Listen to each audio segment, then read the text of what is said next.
Sí, muy bien. Claro Harvey puede traducir. Sí, pero no es necesario, todos hablan español.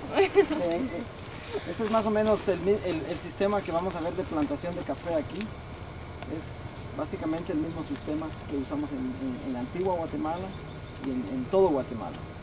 Esto se llama café de sombra. ¿Sí? ¿Saben qué es sombra? Sí. Y la razón es porque los árboles que están arriba es un tipo de árbol que se llama gravilea. Y ese árbol se usa para dar la cantidad exacta de sol y la cantidad exacta de sombra para a los pequeños árboles de café para producir un café suficientemente fuerte a la hora de tomar. ¿Comprenden? Sí. ¿Ah? ¿Sí? Se produce en este lugar. Café da sombra. Café da sombra. Café da de sombra. sombra, shade. Ujú. Okay, y el tipo de café que se produce, el café que se produce en este lugar se llama café arábica. Es el más común que tenemos en Guatemala y el café que se adapta más fácil para el clima de esta región. Este café es perfecto para un clima entre 1500 metros y 1750 metros. Es el café perfecto. Y se llama café arábica. El nombre arábica porque es un café que viene de Arabia, Medio Oeste. ¿Sí? Especialmente las familias están recogiendo o cortando el café, los picking of the coffee. Es más como una celebración en familia, es un trabajo, más que un trabajo, es una relación social. Porque hay familias, hay líneas de plantas de café y hay familias en diferentes líneas. Entonces es parte de una comunicación, es parte de la cultura en Guatemala, el corte de café. El trabajo es en familia y están relacionados el padre trabaja en algo diferente, pero es la madre, los niños pequeños y los niños que asisten a la escuela, ellos normalmente van a ayudar a las familias por la tarde. El trabajo empieza a las 7 y media en la mañana y muchos terminan a las 4 de la tarde. Es un trabajo duro porque en este trabajo, cada vez que las personas cortan el café, es necesario llevar el café. Y al final del día es una cantidad de más de 100 libras que las mujeres necesitan cargar o llevar de la plantación hasta el lugar donde los hombres van a medir. El precio por un quintal o 100 libras de café son 30 quetzales. Y en una familia algunas veces es posible hacer 100 libras, 125 o 150 libras. Depende de la producción de las plantas. Y es un trabajo algunas veces un poco peligroso porque hay un tipo de gusanos, ¿comprenden gusanos? Que se llama gusano de pino. Muy común en estas plantaciones. Y esos gusanos cuando las personas están cortando, porque no es un trabajo con máquina, es un trabajo de uno por uno. Cuando el café está rojo, hay muchos aquí, es necesario uno por uno, y las mujeres tienen un canasto o un recipiente en la cintura, como así. Pues muchas veces es muy rápido y los animales, los gusanos están atrás de las plantas y tienen un químico fuerte que produce alergia y muchas veces causa fiebre. También hay diferentes tipos de animales como serpientes. ¿Conocen las serpientes? Snakes. Que no son venenosas porque tienen una apariencia no muy agradable.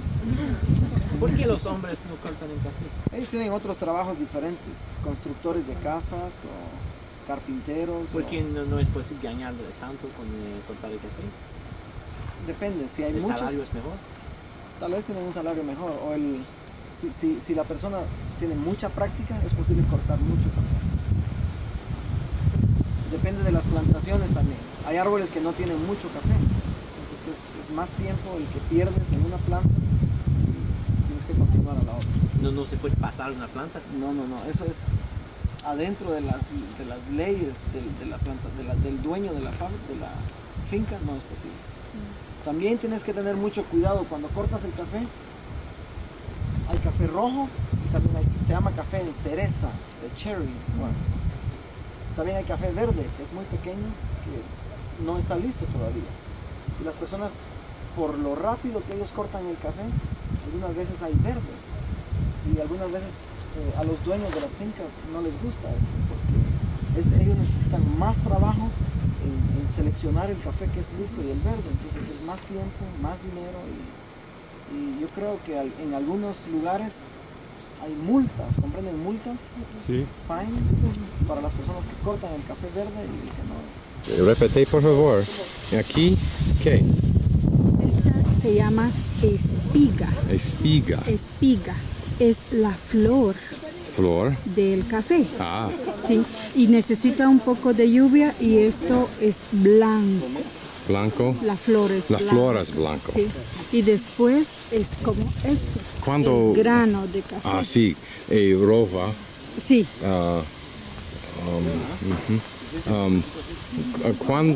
¿Cuándo flor? ¿Primavera? en un mes. ¿Un mes? ¿Un mes? Sí, en Ah, un mes. Necesita- abril. Sí, Abril. sí, pero necesita una lluvia Una lluvia. para... Ah, artificial. Sí, lluvia. sí es posible. Sí.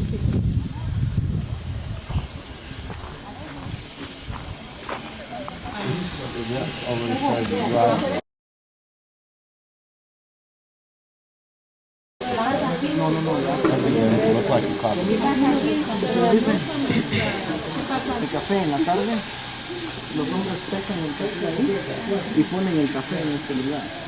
¿Sí? Entonces este es como un depósito para poner el café. De aquí, de este lugar ellos toman el café. Ven aquí. De este lugar ellos toman el café. De este lugar para unas como piscinas o pools que tienen en el otro lado, pero con agua. Aquí el proceso, la mayor parte del proceso del café tiene relación con el agua.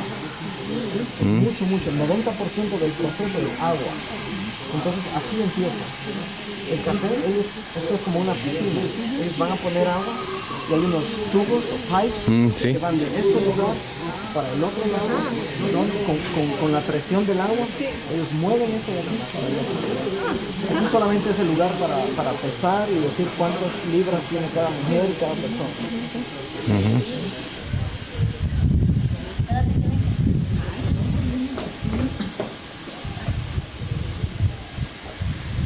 Ok, este es el lugar donde ellos fermentan el café.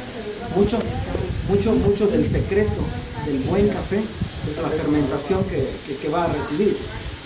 Y en este lugar tenemos más o menos 6, son como, se pueden llamar, ellos le llaman piscinas, pools, ¿sí? Donde el café viene del otro lado, en este tubo de aquí. Sí. Este tubo, este tubo aquí, el café viene del otro lado para estas 6 piscinas que ellos tienen aquí. Entonces aquí el café permanece más o menos 3 días. Pero el secreto es que el buen café va abajo del agua, muy en el fondo. Y el café que no es buena calidad, el café que tomamos en la escuela, es el café que está arriba en la superficie del agua. Pues ellos usan este sistema aquí para mirar la calidad del café, porque el buen café es muy pesado. Entonces generalmente se va al fondo. Y el café que no es, que es de segunda o de mala calidad está siempre arriba. Después de este lugar hay otro proceso donde solamente ellos necesitan abrir las puertas que están en las compuertas y el café va a las siguientes máquinas que están ahí. ¿Sí? Pero en 2 veces. Cuando el café viene del otro lado, después de que ha perdido la cáscara roja, viene a estas máquinas aquí y cae en estos diferentes molinos que están ahí y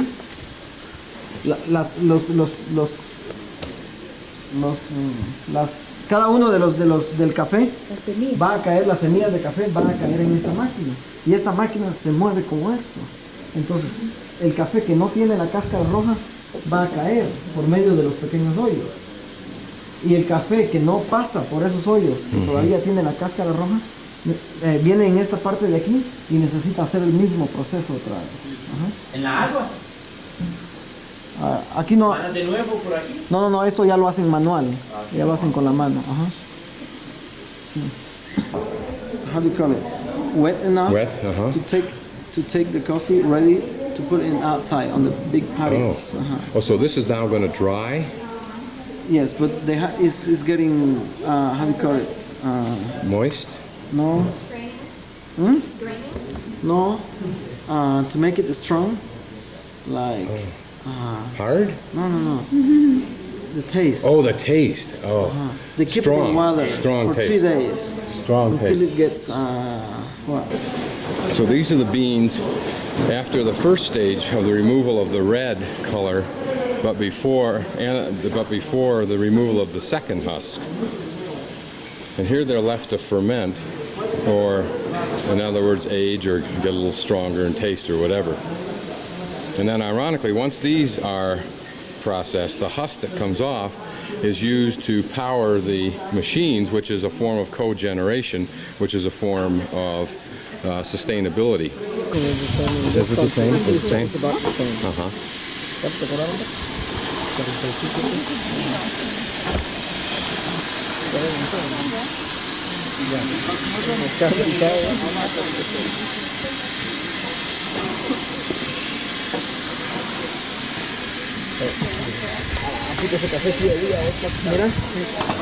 These are the beans that have already dried, and they're now being put into a pile where they'll then be, I assume, ground up and processed.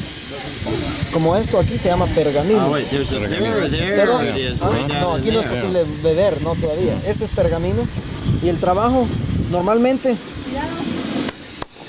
cuando lo hacen con el sol. Por eso los patios grandes, porque cuando ellos lo hacen con el sol necesitan mínimo de 8 a 10 días con la luz del sol cada día. Y el trabajo es, el propósito es con una forma muy despacio poder quitar la cáscara. Esta es la última cáscara. La otra no la cierran. No, esta no. ¿No? No, esta no. And what these folks are doing here is that they're raking the stuff into a pile, and then they will immediately remove it back so that it's all spread out like what you see right there. And that will be used, that will allow it to air out. And they do this every day for about 8 days. This turns the coffee over and gives the sun a chance to hit the coffee at different points. When they do this, this is very dry. Okay, now you see it, very dry. And inside, if I can do this with one hand, there you are, is the coffee bean. And you see it right there, that's the coffee bean. However, until the coffee bean is roasted, it will not taste much like coffee, although you could chew this bean and get some caffeine because there's caffeine in it. Now the husks from here are what I was saying would be broken off in the next process, and they are burned to run the machinery here, which is smart. Also, the coffee done this way, which takes 8 to 10 days, is apparently much superior to the coffee that can be done in the machine in a period of 15 hours. So this is superior coffee that you're seeing. And a great deal of what's done, particularly by small families and small plots, is done this way. ¡Rápido! ¡Ándale! Muy despacio.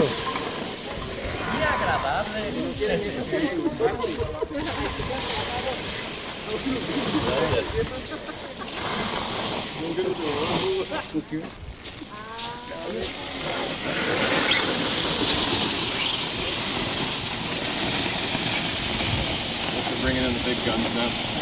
Yeah, we probably got them so far behind they're all going to get fired. There you go.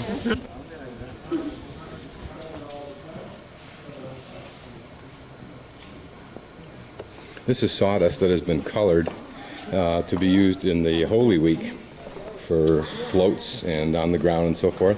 Just one of the many ways that it seems in countries like this they naturally use all of the byproducts, whereas we like to slap ourselves on the back when we do it once in a while.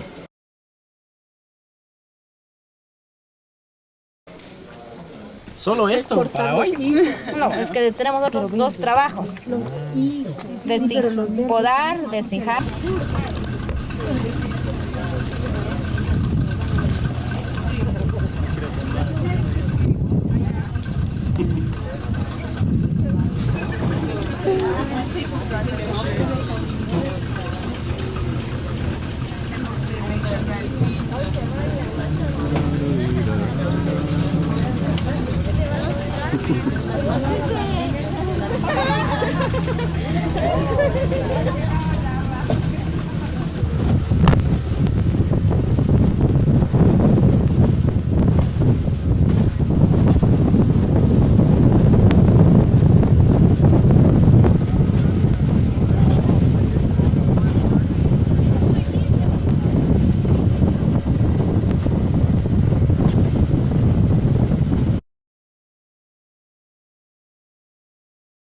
Working our way up the riverbed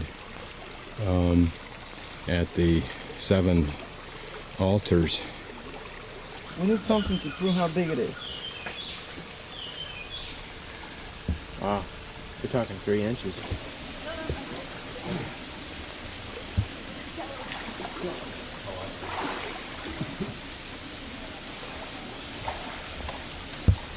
He actually grew up here. Yeah, right.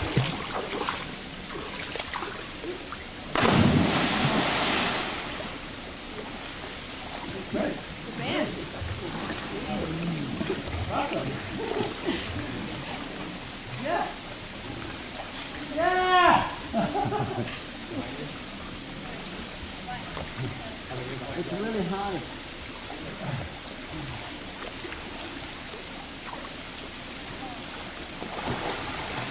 Come on! Come on! You have to do it.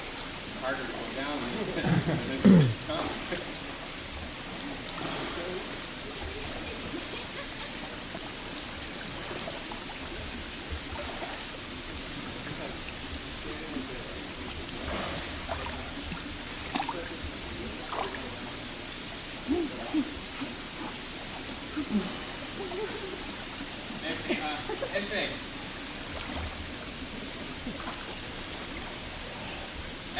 Yeah.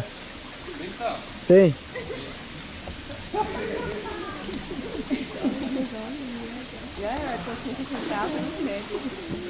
Sí.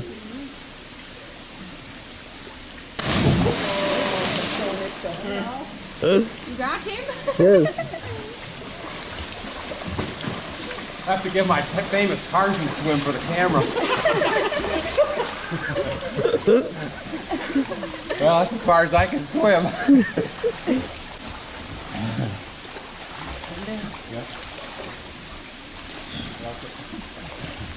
You did okay.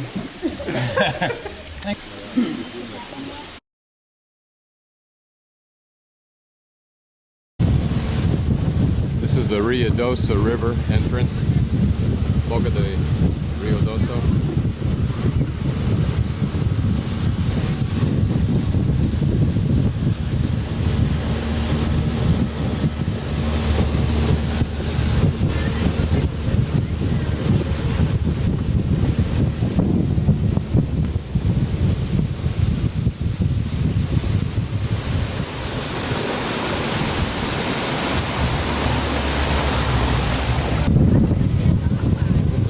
Rio Dulce River. These are not yet the expensive, wealthy American homes, but nice places.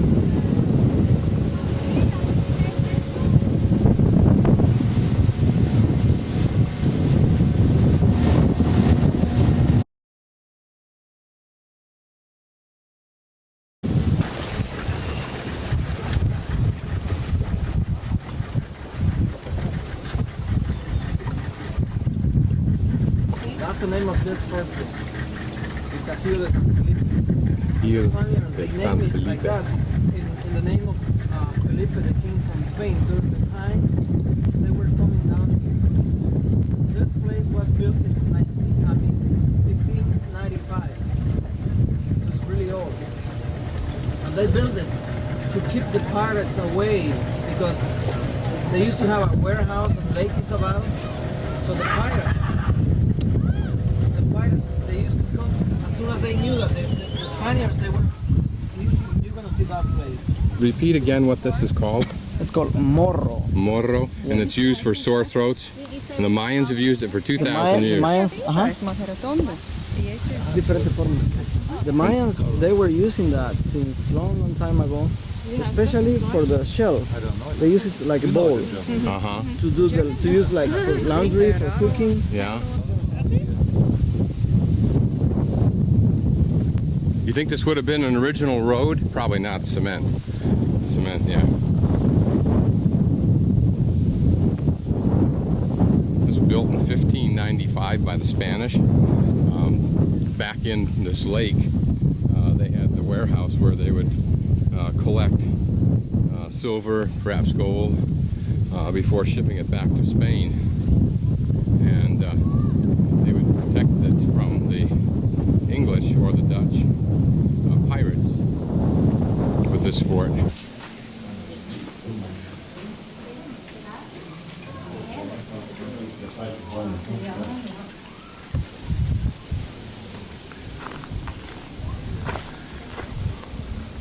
I assume these guns are placed here in the event that anyone tries to land and attack with a land force.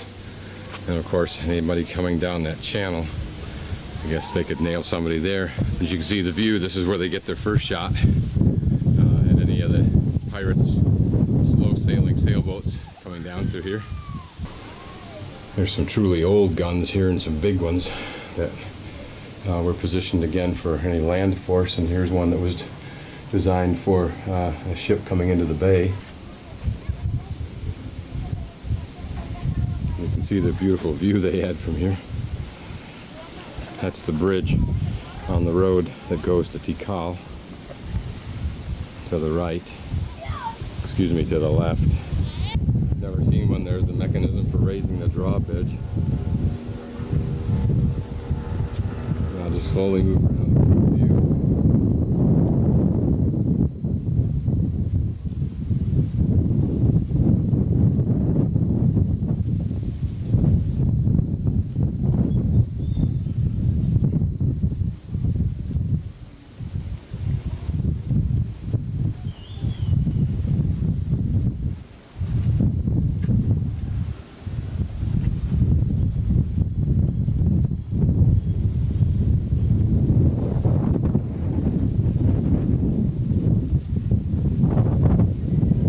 These are some of the older guns. At the earlier time they were on wood, so they could be moved around, so they could track the ships as they came down. There was also a chain from this side to that side, but for some reason that really didn't work.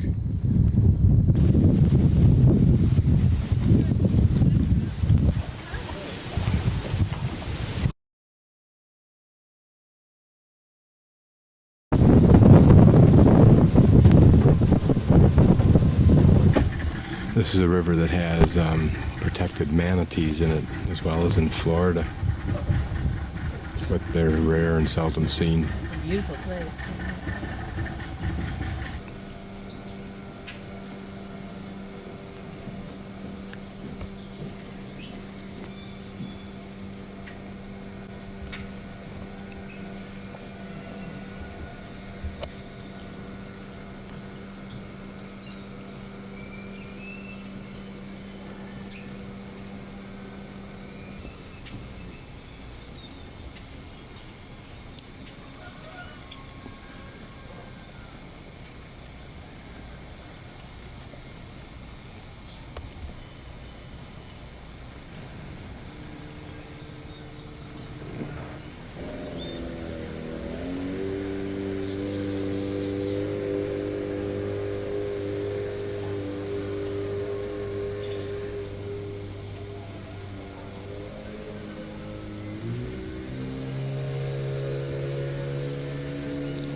Boat nailed down after a wild ride across the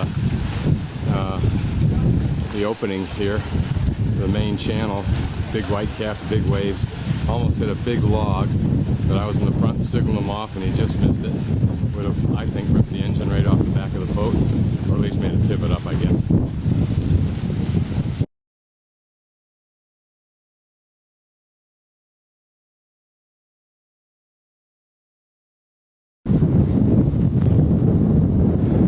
Here we are at the Ranchon